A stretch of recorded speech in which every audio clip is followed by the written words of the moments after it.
All right. All right, I'm here with Oren Shatken, the product manager at Angie's List. And he is just working on his latest project, SnapFix, Angie's latest app. It's really great. I'll let him tell you a little bit about it. Oren, why don't you talk a little bit about what SnapFix does and what you've been working on lately? Sure. So SnapFix is a frictionless method for getting any sort of local service or home repair project done. It's essentially, as the name suggests, it's based around your camera on your phone. Let's say you drink a little too much one night, punch a hole in your wall, something like that. You can take out your phone, snap a photo of that hole you made in the drywall, and we will send out a drywall repair person to fix it for you. And you pay in the app. The entire experience is pretty frictionless. We have concierge representatives who monitor all the transactions and make sure that the best service providers come out and fulfill your needs.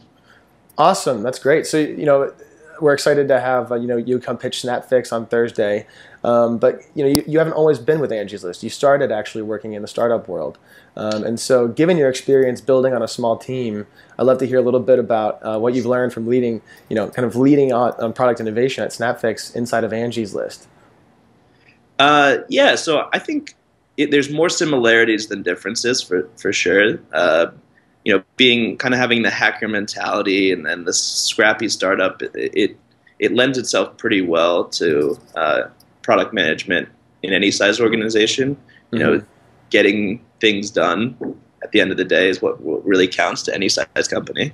So there are some differences. Certainly, there's a lot more resources. So entrepreneurs are pretty good at going out and finding resources in the community, and in a large company, they're kind of handed to you on a plate where you've got a directory with SEO experts or usability experts, and you can just kind of reach out to those people and they can help you out with your project, which is convenient. No kidding. That being said, there's with all of those people involved in projects, the communication aspect becomes a lot more important, and you just have to err on the side of over communicating. I'm used to having my whole 6-person team in a room with me, and now it's tons of people spread out across multiple campuses and cities. You just have to, in a large company, there's not a lot of great collaboration tools as well that everybody subscribes to, so it's just a lot of email, which can be frustrating, but you have to over communicate to be successful.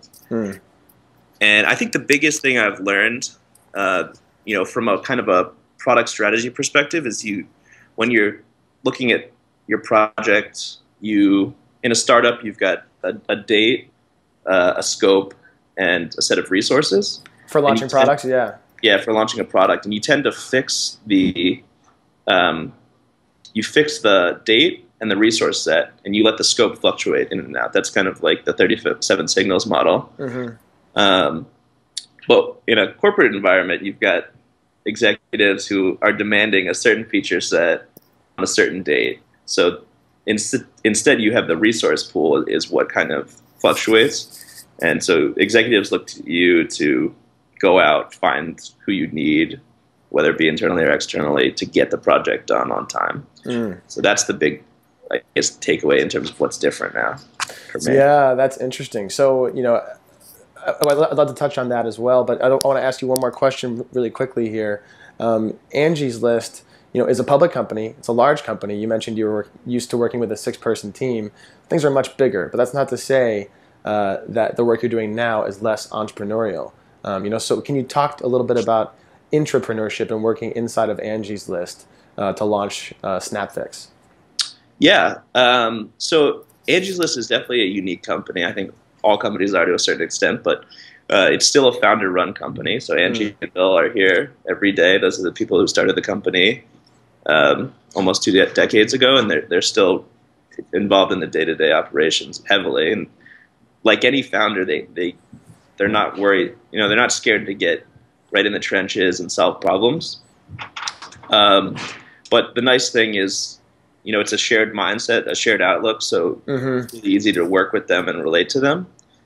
I think one of the best lessons out of the experience was that you really, if you're ever in the position where you're acquiring a company and you're thinking about how how to kind of manage entrepreneurs, which sounds like a total catch-22, managing entrepreneurs, but it's possible. And the important part is that you have other entrepreneurs manage them. So whether it's the founders themselves or, entrepreneurial executives, I've kind of had both experiences at Angie's List, and for me, it's really been night and day. It's like people who understand me and speak the same language, and, people who just kind of don't get my mindset.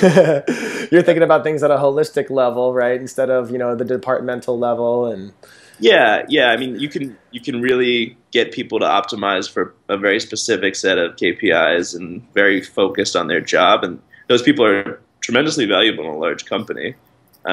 But it's hard just to relate to that mindset, because once you're an entrepreneur, you never stop thinking about the big picture. You never stop looking at a company holistically. You just can't get that out of your head. So,